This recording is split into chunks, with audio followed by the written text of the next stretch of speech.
I'm Anynewprovince, and is this possibly Pauper Playable? That's the question I want to answer about Loyal Sentry and Court Hussar, two of the cards that were downshifted to common with the release of Masters 25 on Magic the Gathering Online. That means they're now Pauper legal. Before I get into the deck tech, I just want to remind you that you can like the video or subscribe to the channel down below. I'd seriously appreciate it. It's a great way to let me know that you're enjoying everything, and it really encourages me to keep making great Pauper content. Okay, so first we have Court Hussar. Court Hussar costs 2 and a blue, it's a Vedalken Knight, and it's a 1/3. It has Vigilance, and it says, when Court Hussar enters the battlefield, look at the top 3 cards of your library, then put one of them into your hand and put the rest on the bottom of your library in any order. When Court Hussar enters the battlefield, sacrifice it unless white was spent to cast it. You can immediately compare Court Hussar to cards that are already making an impact in the Pauper metagame. First we have Augur of Bolas, which lets you look at the same number of cards off the top of your library, but only allows you to take an instant or sorcery. It does cost 1 less though. The other card it's easily comparable to has the same stats, costs the same amount, but only lets you select a card from the top 2 cards of your library. This is Seagate Oracle. These cards all have their own strengths and weaknesses, and they belong in different decks for that reason. We're going to put Court Hussar in a deck and see if we can really take advantage of its card filtering power. The other card we're building around works really well with Court Hussar. Both of their abilities are powerful if you only get to trigger them once, but if you can bounce them, you can trigger their abilities multiple times. The other card we're building around is Loyal Sentry. It costs 1 white, it's a 1/1. It used to be a rare, and it says, when Loyal Sentry blocks a creature, destroy that creature and Loyal Sentry. This ability is really interesting. It means that both creatures are destroyed during attacks. This means that no damage will get through as a result of something like a Temur Battle Rage, and your opponent won't gain any life off of something like an Armadillo Cloak. The trick is, if you can bounce Loyal Sentry with its trigger on the stack, you can just redeploy it and use it to remove something else. I think these cards can really stand on their own and may even have main deck potential in existing strategies, or they could bump up a new strategy into a competitive tier. This week, however, I've built a deck that's trying to get as many triggers out of Loyal Sentry and Court Hussar as possible. The deck I've built to do that is called Sentry Bounce.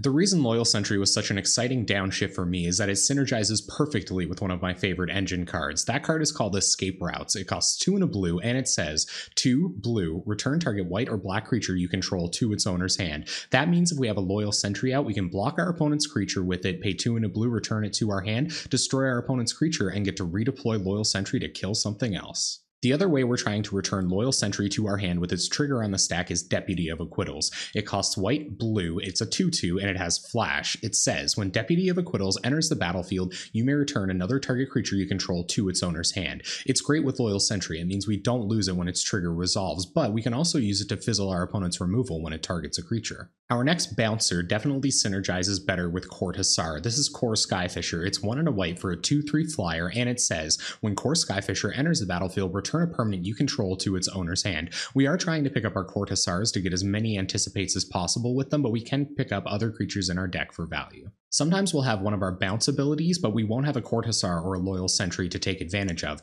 That's why I've included more cards that like entering and leaving the battlefield. First, we have Aven Riftwatcher. It costs 2 and a white, it's a 2/3 flyer, and it has Vanishing 3, which says, this creature enters the battlefield with 3 time counters on it. At the beginning of your upkeep, remove a time counter from it. When the last is removed, sacrifice it. When Aven Riftwatcher enters the battlefield or leaves the battlefield, you gain 2 life. This synergizes best with Escape Routes. We can keep picking it up before it sacrifices to its ability, and it's also just a really great threat as a 2/3 flyer. Next we have Lone Missionary, which costs 1 and a white for a 2/1, and it says, when Lone Missionary enters the battlefield, you gain 4 life. I think this is the best life gain creature to have. It's a 2/1 that comes down early enough to start putting pressure on our opponents, because sometimes we're a little bit worse in the late game than Tron control decks. The last creature we're looking to bounce is Thraben Inspector. Thraben Inspector costs 1 white, it's a 1/2, and it says, when this card enters the battlefield, investigate, which means you make a clue token that you can pay to, sacrifice, and draw a card. Thraben Inspector creates an inexpensive loop with Escape Routes to continue digging through our deck to find a way to win the game. It also helps that we can just keep looping it to fog one of our opponent's creatures, or pick it up with a Kor Skyfisher if we played it on turn 1.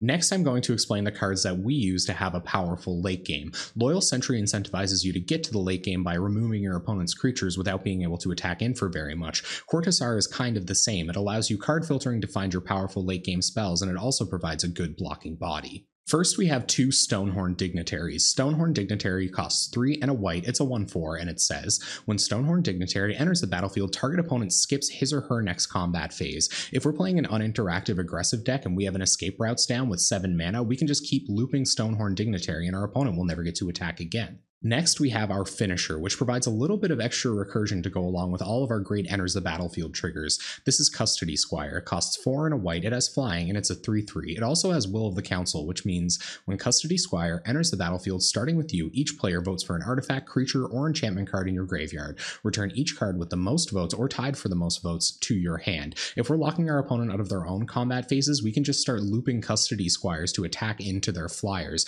Eventually, we're going to get through for lethal damage. Finally, we have a little bit of interaction to go along with Loyal Sentry's ability to control your opponent's ground creatures. First, we have Journey to Nowhere, costs 1 and a white, it's an enchantment, and it says, when Journey to Nowhere enters the battlefield, exile target creature. When Journey to Nowhere leaves the battlefield, return the exiled card to the battlefield under its owner's control. This is just going to reach out and deal with something that we can't currently deal with, and then if some more problematic threat comes along, we'll just pick up our Journey to Nowhere with our core Skyfisher, replay it, and grab the threat that actually matters. Our last spell is Celestial Flare. It costs white, and it says, target player sacrifices an attacking or blocking creature. You can manipulate your opponent's board with Loyal Sentry or your other blockers to try to get a real creature with Celestial Flare almost every time. If they've only got one creature, like a heroic creature, a Boggle, or an Ulamog's Crusher, it does its work without having any help. Okay, let's have a look at this mana base. First, we have two Azorius Chanceries. They're Karoo lands, which means they enter the battlefield tapped, and when they enter the battlefield, we return a land we control to our hand. They add blue and white when they become untapped.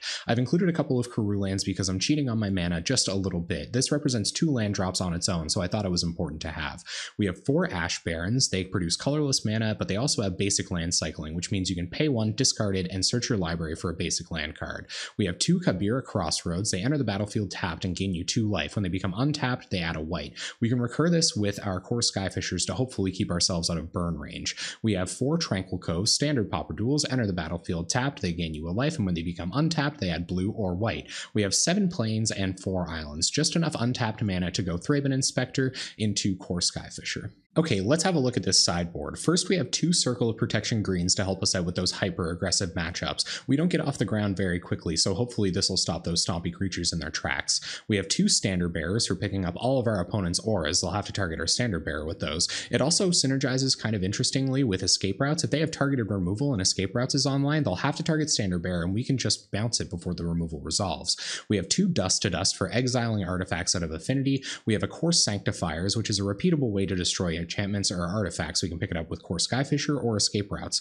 We have another Celestial Flare if our opponents are boggling up really hard and we need an Edict. We have 2 Nihil Spell Bombs because I was just going to scoop to every Tron deck, but I decided that I wouldn't do that. We have 3 Hydroblasts for the burn matchup and for killing Atogs, and we have 2 Stormbound Geists if our opponent is on all Edicts or Delvers. And there you have it, Sentry Bounce. We're going to take this deck live into a league on Tuesday night at twitch.tv/Anynewprovince. We're there every Tuesday night playing Possibly Pauper Playable decks. Before I go, I just want to remind you that you can like the video or subscribe to the channel down below. I'd seriously appreciate it. It's a great way to let me know that you've enjoyed everything, and it really encourages me to keep making great Pauper content. I hope you enjoyed this deck tech, and hopefully I'll see you on Tuesday night.